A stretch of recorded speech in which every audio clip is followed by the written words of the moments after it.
58-year-old wellness coach Ash Pua had a near-death experience 10 years ago. The fitness buff had just completed an evening jog near his home. I was staying at Pasir Ris at that time, and just opposite my block of flat, there's this seashell park, and they got a 400-meter track. And to go out to the track, you got to climb 76 steps. I did my warm-up, did my main exercise. I think that day I cleared 12 rounds, which is about 4.8 click. But walking down the steps, I just felt chill all over. After going down a few more steps, I felt the giddiness. I sat down on the steps and held on to the railing. Mr. Pua says he picked himself up and tried to make his way home, but he collapsed near a traffic light, a stone's throw away from his flat. I lost total consciousness. The next moment that I realized, I heard a lady screaming, "Oi, 15 minutes already, when's your ambulance coming? I think this guy is dying on me." All I could do was just listen to her. I could not react, I could not do anything. He only regained consciousness in hospital. A doctor told him he had suffered his first heart attack, and he wouldn't be alive if not for one Alice Poon, who called the ambulance, and an unknown man who performed CPR on him before the ambulance arrived. She happened to be in a cab with her son. While the taxi was nearing the traffic light, she told the taxi driver that, "Hey, I think a man is lying down there."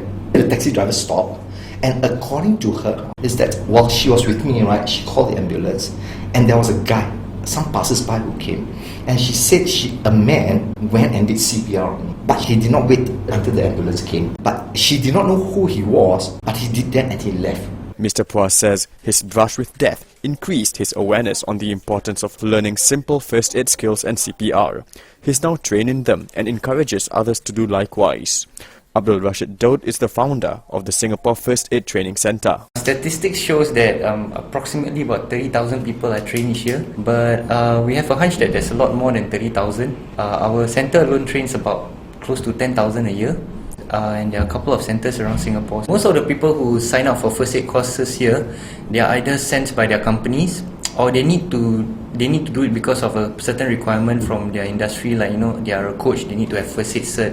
Less than 2% of them come to us on their own accord just to learn first aid for their own benefit or for their family's benefit. In other countries, they actually do first aid training right from a very young age. Sometimes even the education system embraces first aid training. Mr. Abdul Rasheed hopes that schools would, in the future, make learning first aid skills mandatory. Number one on the list is definitely CPR, because especially with our aging population, people are prone to getting cardiac arrest. Doing the Heimlich maneuver, helping someone who is choking, which is very simple, but it's life-saving. Stopping bleeding, and simple things like treating burns or bruises. Where we come from, a lot of people think, put some toothpaste on a burn or put some soy sauce even. Whereas you can actually just treat it with water. Mr. Abdul Rasheed also highlights another problem: people who've been trained but won't step forward in an emergency. People fear two things. One is the fear of stepping forward and helping. Okay, and the other is they feel that they are not the right people to help. Probably just wait for a doctor or the paramedic to arrive to help. Well, definitely everyone should know a little bit about first aid, at least the basic skills. Most importantly is to help them to address the fears, because even though you have the skills, you might just freeze up and not act, because emergencies can be scary. So that should also be addressed on a large scale. This can be done via outreach initiatives such as forums and talks, says Mr. Abdul Rasheed.